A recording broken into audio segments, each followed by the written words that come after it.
আসসালামু আলাইকুম। সকল প্রশংসা সেই মহান রবের প্রতি, যিনি আপনাদের সামনে কথা বলার সুযোগ তৈরি করে দিয়েছেন। পাশাপাশি সাধুবাদ জানাই যারা নিয়মিত আমার ভিডিওতে চোখ রাখছেন। হাওর এলাকার অজুপাড়া গাঁয়ে আমার জন্ম। শৈশব কৈশোরও কেটেছে এই গাঁয়েই। গ্রামের সেই আঁকাবাঁকা মেঠোপথে বড় হয়ে ওঠা। হাওরের সেই রাখালিয়াদের সাথে কথা বলা, জেলেদের সাথে কথা বলা, মাঝি মাল্লাদের সাথে কথা বলা, সহজ সরল মানুষদের সাথে কথা বলার সেই স্মৃতি এখনো হাতছানিতে ডাকে। বিশ্বের বিভিন্ন দেশ আমি ভ্রমণ করেছি, কিন্তু জন্মভূমির মতো শান্তি আমার কোথাও লাগেনি। কারণ এ আমার মাতৃত্বের টান। জন্মভূমির প্রতি আমার রয়েছে অগাধ প্রেম। তাই বিশ্বের বিভিন্ন দেশ থেকে ছুটে চলে আসি শান্তির লক্ষ্যে এই জন্মভূমিতে, এই গায়ের ধুলোবালিতে। হাওরে বর্ষার নতুন পানিতে কতই না খেলা করার স্মৃতি মনে পড়ে আজও। মনে পড়ে সেই সহজ সরল মানুষগুলো যাদেরকে আমরা হারিয়েছি। এই সকল মুরব্বীদের আত্মার মাগফিরাতও কামনা করি। সেই সাথে মাগফিরাত কামনা করি সমবয়সী ও ছোট যারা প্রকৃতির নিয়মে মহান রবের ডাকে সাড়া দিয়ে পরপারে পাড়ি জমিয়েছেন। দোয়া করি সকলের আত্মা যেন পরপারে শান্তিতে থাকে। পাশাপাশি মনে পড়ে সেই অতীতের সোনালি দিনগুলির কথাও, যে দিনগুলো হারিয়ে ফেলেছি। তবে যেদিন হারিয়ে গেছে সেদিন তো আর ফিরে পাওয়া যাবে না। অতীত মৃত নয়, সেই অতীতের স্মৃতিগুলো স্মরণ করিয়ে দেয় অতীতের দিন কেমন ছিল আর বর্তমান দিন কেমন যাচ্ছে তা আপনারা শুনবেন এখানকার সাধারণ জেলে, কৃষক এবং স্থানীয়দের মুখ থেকেই।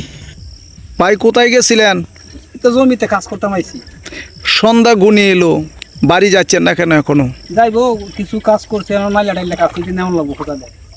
এই হাওরের বুকে যখন আপনাদের বাপ দাদারা ছিল, যখন আপনার শৈশবকাল ছিল, তখনকার প্রকৃতির অবস্থা এবং বর্তমানের মধ্যে পার্থক্য কি কোথাও আছে?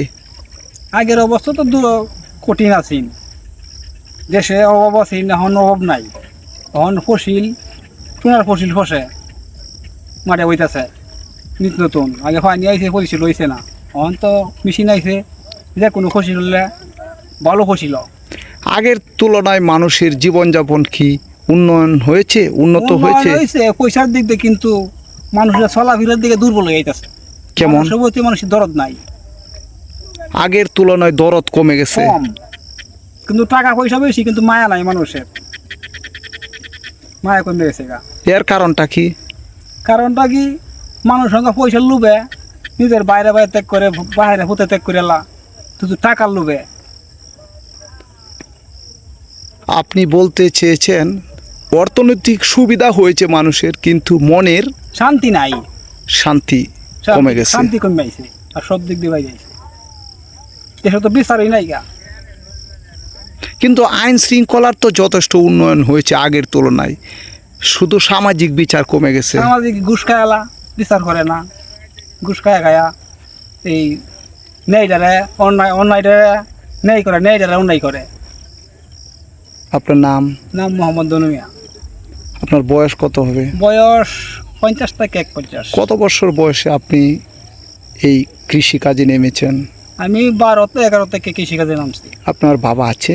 না, বাবা মারা গেছে। কত বছর বয়সে মারা গেছে? এই 83 বছর বয়স হয়েছে, এরপরে মারা গেছে। তখন আপনার বয়স কত ছিল? এই সময় আমার বয়স আনুমানিক 30 মতন, 29-এর মতো।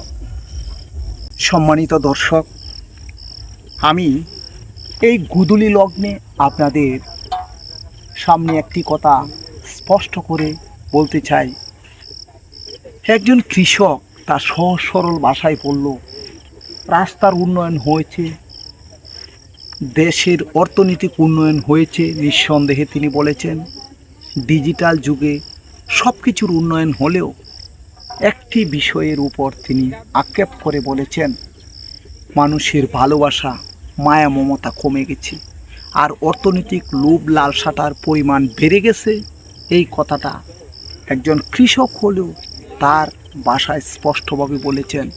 এখন অর্থের জন্য ভাই ভাইকে ছেড়ে দেয়, ভাই ভাইকে খুন করে, আত্মীয় স্বজনকে ভুলে যায়, পিতা সন্তানকে ত্যাগ করে, সন্তান পিতাকে ত্যাগ করে। এমন দৃষ্টান্ত তিনি তার ভাষায় ইঙ্গিত করেছেন। আসলে বাস্তবতা হলো, অর্থনৈতিক চাহিদা যার যত বেশি, অর্থের আকাঙ্ক্ষা যার যত বেশি, তার অশান্তির পরিমাণটাও বেশি। আর এই লোভ লালসা থেকেই অশান্তি নির্বাধে, আর অশান্তির নীড়ে কখনো স্বস্তিতে থাকে না মানুষগুলো। তাই আপনারা অতি উচ্চ আকাঙ্ক্ষা ত্যাগ করুন, বিলাসী জীবনযাপন পরিহারের চেষ্টা করুন, অতীতের মানুষগুলোর ন্যায় সাদামাটা জীবনযাপন করার চেষ্টা করুন, এবং অতীতের ন্যায় আপনারা ভাই ভাইয়ের প্রতি, স্বজনদের প্রতি মমত্ববোধ বাড়িয়ে দিন। আপনারা অর্থনৈতিক উন্নয়নের লক্ষ্যে আপনজনকে পর করার চেষ্টা করবেন না। আপনজনের দিকে আপনার সহানুভূতির হাত বাড়িয়ে দিন। একজন আরেকজনের সুবিধার লক্ষ্যে এগিয়ে আসুন, হাত বাড়িয়ে দিন অসহায়ের দিকে। সকলকে নিয়ে ভালো থাকুন। এককভাবে ভালো থাকার নাম ভালো না, সকলকে নিয়ে ভালো থাকার নামই হচ্ছে ভালো। আর সকলে মিলে ভালো থাকুন, একজনের দুঃখ আরেকজনের শেয়ার করুন, সুখে দুঃখে মিলেমিশে চলুন। অতীতের ন্যায় ভ্রাতৃত্ববোধ বজায় রাখুন। ঐক্য যেন এখনও আমরা ধরে রাখতে পারি, সেই সহানুভূতিশীল হৃদয় জেগে থাকুক, বেঁচে থাকুক মানুষের মনে। ভালো কাজের মধ্যে দিয়ে সেই শুভকামনায়। আল্লাহ হাফেজ।